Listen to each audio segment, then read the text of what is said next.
2 ticket देना जरा। Show तो कब का शुरू हो चुका, तुम देर से आए हो।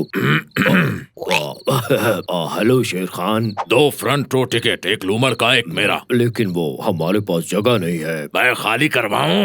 आइए जनाब, आइए आइए आइए जनाब, तशरीफ रखिए। शेर खान ये कंफर्टेबल नहीं है, मैं तो नहीं बैठ सकता यहाँ। कोई सोफा टाइप होना चाहिए, इस तरह तो मजा नहीं आएगा। कोई कंफर्टेबल सीटिंग करवाओ।